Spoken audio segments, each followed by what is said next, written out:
For so many years, we have, as a people, been fighting to be in control of our own image and control of our own narrative. Too many times, white American whites have made movies depicting blacks, took over things that we created and made it theirs, but they always created a narrative that basically depicted who we were as a people. To the point where in most cases, we've lost our identity as a people. I often ask, what is the identity of a black person separated from nigger culture and white folks? And I use the Fresh Prince of Bel-Air, Carlton, and Fresh Prince as the example, where none of them are an example of an actual upstanding black man with an identity. Because Will Smith was a guy that never took things serious, and Carlton was a guy that didn't have anything as far as a black experience. In light of that, you have a white woman now who is a psychologist speaking on the black single motherhood in the black community, where she's breaking down the percentages of babies that are being born to different ethnic groups. And of course, in the black community, she's saying that 70% of babies are being born to single moms.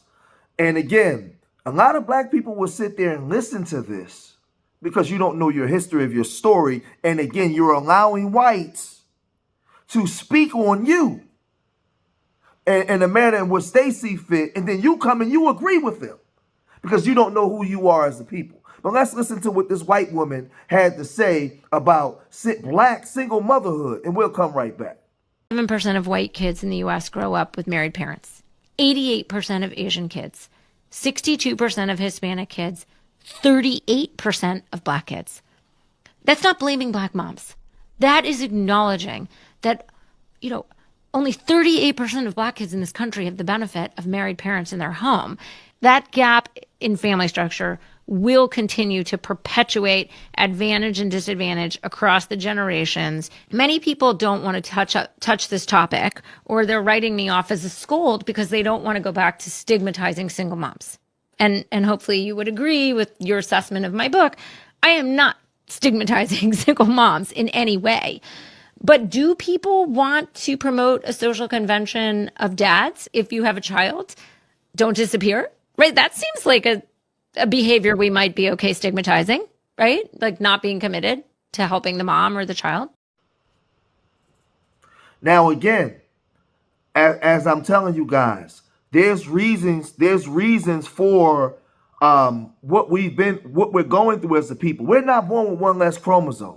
People like H.G. Wells, H.S. Chamberlain, and so many Madison Grant, Margaret Sanger, these people said that we were animals.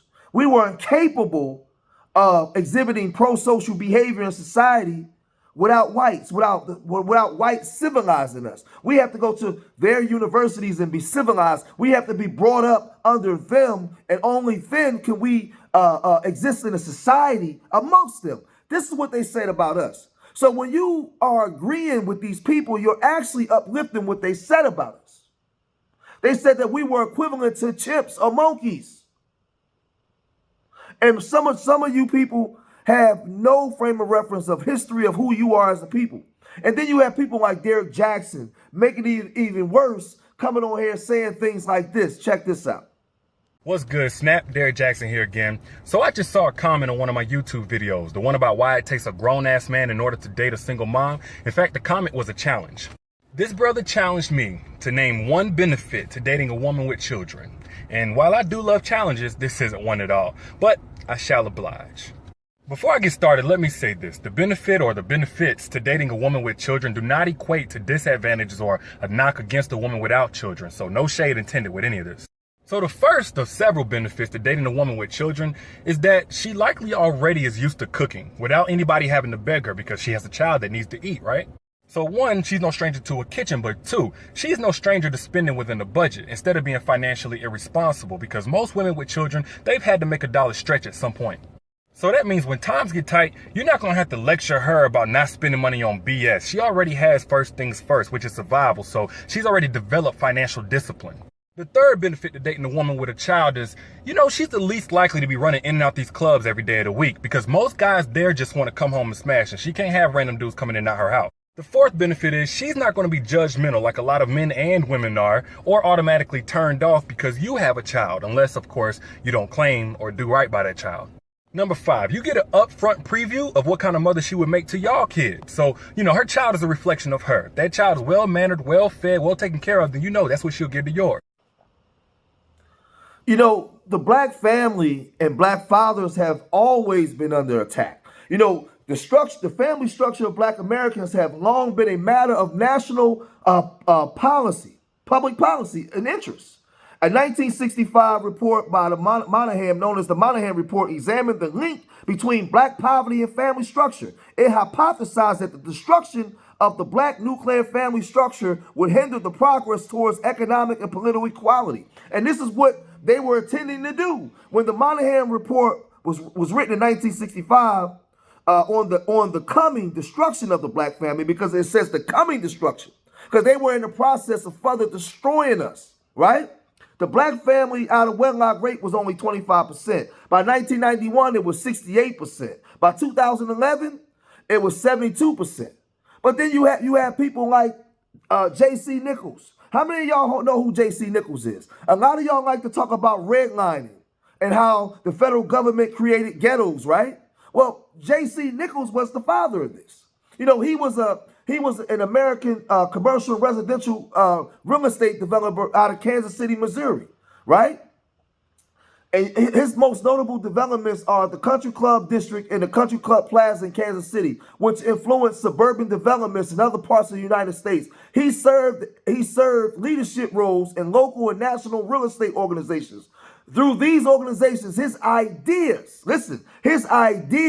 about real estate and planning helped to shape methods of racist and anti-Semitic restrictive covenants and zoning. His legacy has come under increasing scrutiny for these covenants, which prohibited blacks, Jews, and other minorities living in these neighborhoods. Now, what does that mean? He is the father of that redlining situation, which created how the federal government created ghettos. They moved whites into suburban areas separate from blacks.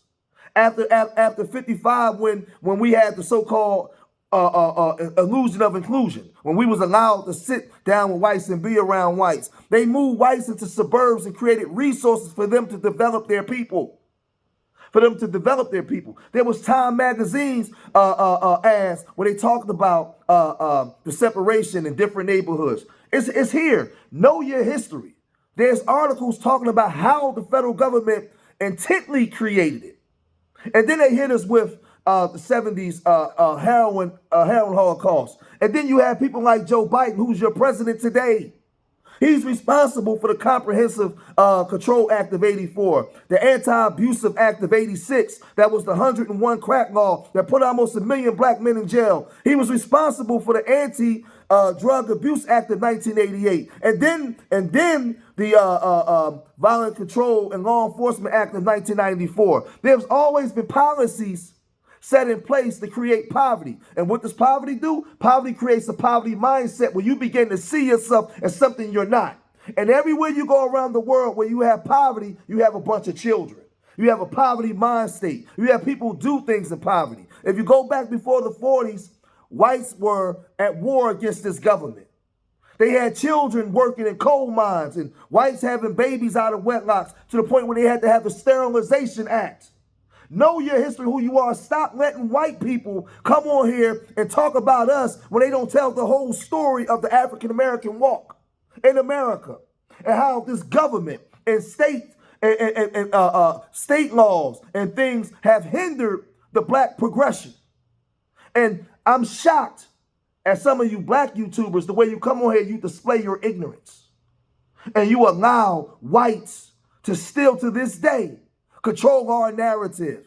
The audacity of that white woman to come on to YouTube and speak in a manner in which she's speaking. She should mind her business and worry about all those white girls getting abortions that they try to cover up. We have a greater problem within the black community that needs to be dealt with, and it's a psychological problem that's been handed down to us for so long. and unfair, and we've never got our just due to redevelop our own people.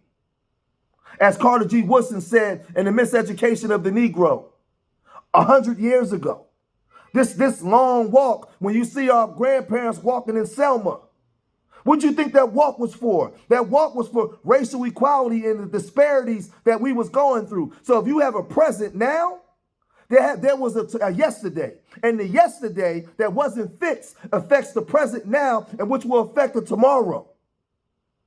So again, white people, stay out of our goddamn business. If you ain't in line trying to help us get our just due in this country. I'm gonna cut it short here, man. Leave your comments in the comment section, right? And deal with the facts. We've been trying to control our own narrative.